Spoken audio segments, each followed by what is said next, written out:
Assalamualaikum warahmatullahi wabarakatuh. Nama saya Talia Novitasari dengan NIM 2019 820040. Kelas CSD 4. Pada mata kuliah Pendidikan IPS SD lanjutan dengan dosen pengampu Ibu Latifah Kurotaini MPD. Video ini dibuat untuk memenuhi tugas ulangan tengah semester.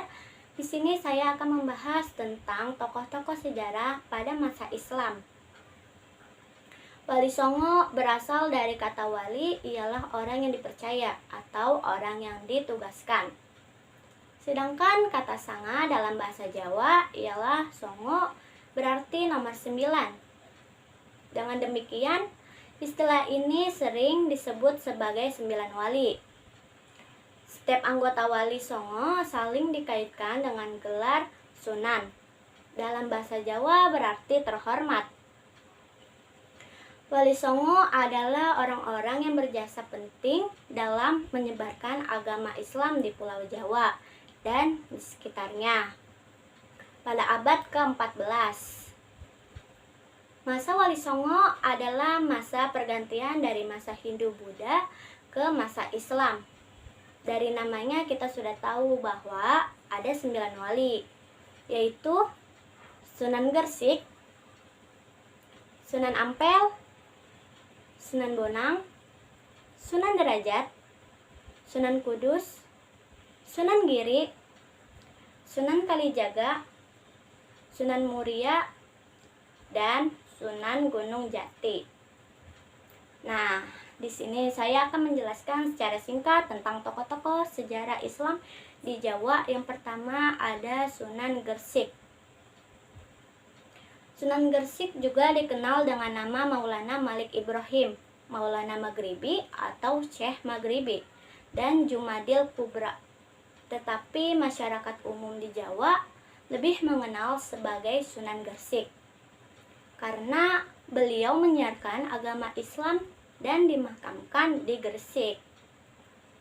Sunan Gersik adalah pendiri pondok pesantren pertama di Indonesia.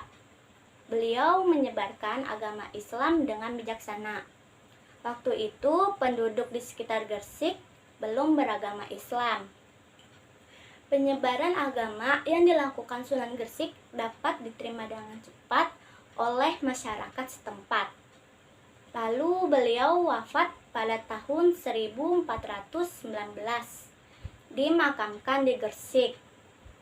Yang kedua ada Sunan Ampel. Sunan Ampel adalah Raden Rahmat. Beliau ini putra Malik Ibrahim. Beliau dilahirkan di Cempa, Aceh sekitar tahun 1401. Ketika beliau berumur 20 tahun, beliau hijrah ke Pulau Jawa, lalu meneruskan cita-citanya dan perjuangannya.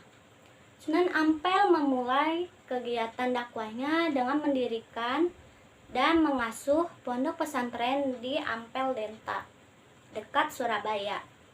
Di pesantren inilah Sunan Ampel mendidik para pemuda untuk menjadi dai-dai yang akan disebarkan ke seluruh Jawa.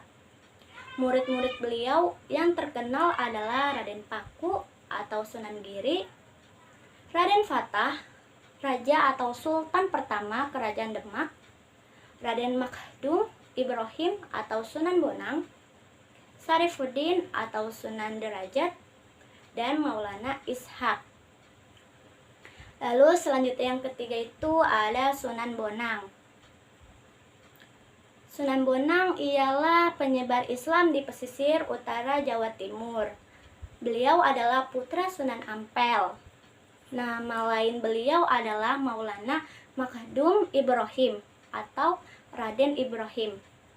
Ketika masih remaja, bersama dengan Raden Paku, Sunan Bonang dikirim oleh Sultan Ampel ke Pasai Anak untuk memperdalam ilmu agama. Sepulang dari sana, beliau mulai berdakwah dengan cara menjadi guru dan mubalik. Beliau juga mendirikan pesantren di daerah Tuban, Jawa Timur. Santri-santri yang menjadi muridnya berasal dari berbagai daerah Nusantara. Selanjutnya yang keempat itu ada Sunan Giri. Sunan Giri ialah seorang ulama yang menyebarkan agama di daerah Belambang. Beliau adalah saudara Sunan Gunung Jati. Nama asli beliau adalah Raden Paku. Dikenal juga dengan nama Prabu Satmata. Ketika remaja, beliau belajar agama di pondok pesantren Ampel Denta yang ditempatkan oleh Sunan Ampel bersama Sunan Bonang. Beliau memperdalam ilmu agama di Pasai. Setelah kembali dari Pasai, Sunan Giri menyebarkan agama Islam lewat berbagai cara. Lalu beliau mendirikan pesantren di daerah Giri. Selanjutnya yang kelima ada Sunan Derajat. Nah, Sunan Derajat ini adalah penyebar agama Islam di daerah Sedayu, Gresik, Jawa Timur.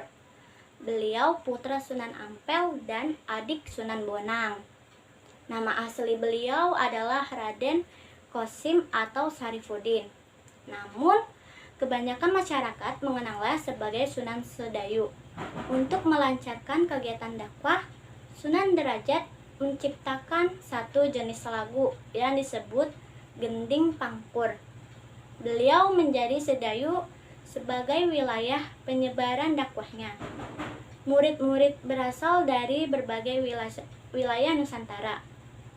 Lalu selanjutnya yang keenam ada Sunan Kalijaga. Ia adalah Raden Mas Syahid. Beliau juga mendapat julukan Syekh Malaya. Beliau adalah putra seorang bupati Tuban yang bernama Raden Sahur Tumenggung Wilatirka. Sunan Kalijaga dikenal sebagai wali berjiwa besar, berpikiran tajam, dan berpandangan jauh. Beliau berdakwah sebagai mubalik dari satu daerah ke daerah lainnya. Karena dakwahnya yang intelek, beliau dapat diterima di kalangan para bangsawan, kaum cendekiawan, dan para penguasa. Beliau juga menjadi penasehat Kesultanan Demak. Sunan Kalijaga memiliki pengetahuan yang sangat luas dalam bidang kesenian dan kebudayaan Jawa. Dan yang berdakwah melalui bidang kesenian antara lain yaitu ada yang pertama Sunan Bonang menggunakan gamelan. Yang kedua, Sunan Kalijaga menggunakan gamelan dan wayang kulit. Yang ketiga, Sunan Giri menggunakan wayang kulit dan jelungan. Yang keempat, ada Sunan Derajat menggunakan gending. Dan yang terakhir, Sunan Muria menggunakan wayang kulit dan gamelan. Sekian dari saya. Kurang lebihnya mohon maaf. Wassalamualaikum warahmatullahi wabarakatuh.